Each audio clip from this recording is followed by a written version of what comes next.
রূপকথার বর্ণনায় পঙ্খিরাজ ঘোড়ার বর্ণনা পাওয়া যায়।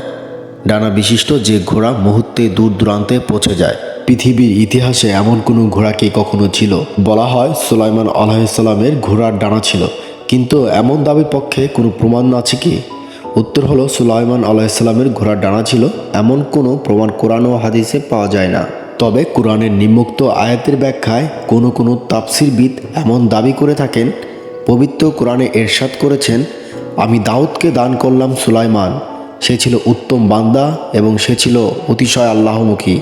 ইমাম তাবারি রাদিয়াল্লাহু তাআলা আনহু আয়াতের ব্যাখ্যায় বলেন, আয়াতে ব্যবহৃত আরবি সাফিনাত শব্দের অর্থ ডানা বিশিষ্ট ঘোড়া। সুলাইমান আলাইহিসসালামের ডানা বিশিষ্ট 20টি ঘোড়া ছিল। আল্লামা ইবনে কাসির রাদিয়াল্লাহু তাআলা আনহুর আয়াতের ব্যাখ্যায় এমনটিও বলেছেন। যারা দাবি করেন সুলাইমান আলাইহিসসালামের ঘোড়ার ডানা ছিল, তারা নিম্নোক্ত হাদিসকে প্রমাণ হিসেবে পেশ করেন। আয়েশা রাদিয়াল্লাহু তাআলা আনহা থেকে বর্ণিত, তিনি বলেন, রাসূলুল্লাহ সাল্লাল্লাহু আলাইহি সাল্লাম তাবুক অথবা খায়বারের যুদ্ধ হতে প্রত্যাবর্তন করলেন। ঘরের তাকের উপর পর্দা ঝোলানো ছিল। বায়ু প্রবাহের ফলে তার এক পাশ সরে যায়, যাতে তার খেলার পুতুলগুলো দৃশ্যমান হয়ে পড়ে। তিনি রাসূলুল্লাহ সাল্লাল্লাহু আলাইহি সাল্লামের পুতুলগুলো দেখে বললেন, হে আয়েশা, এগুলো কি? জবাবে তিনি বলেন, এগুলো আমার মেয়ে। আর তিনি এগুলোর মধ্যে কাপড়ের তৈরি 2 ডানা বিশিষ্ট একটি ঘোড়াও দেখতে পেলেন। তিনি প্রশ্ন করলেন, এগুলোর মধ্যে ওটা কি দেখতে পাচ্ছি? তিনি বললেন, ঘোড়া।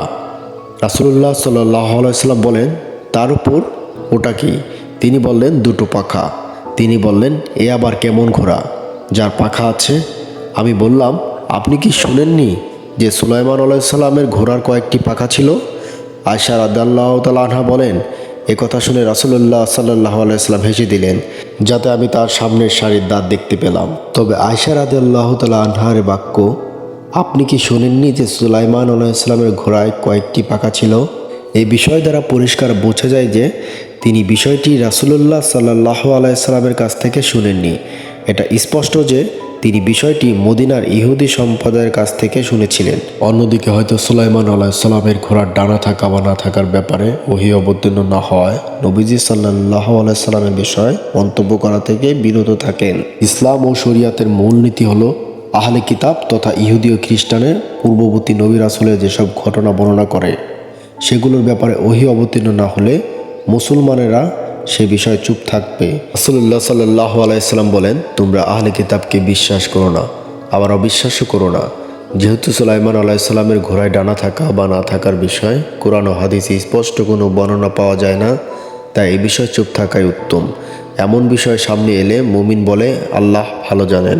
রহস্য প্রান্তরের এই এপিসোডটি আপনাদের কাছে ভালো লাগলে নিত্য নতুন এমন অসংখ্য ভিডিও পেতে আমাদের চ্যানেলটি লাইক, কমেন্ট, শেয়ার এবং সাবস্ক্রাইব করে নোটিফিকেশন বেলটি অন করে দিন।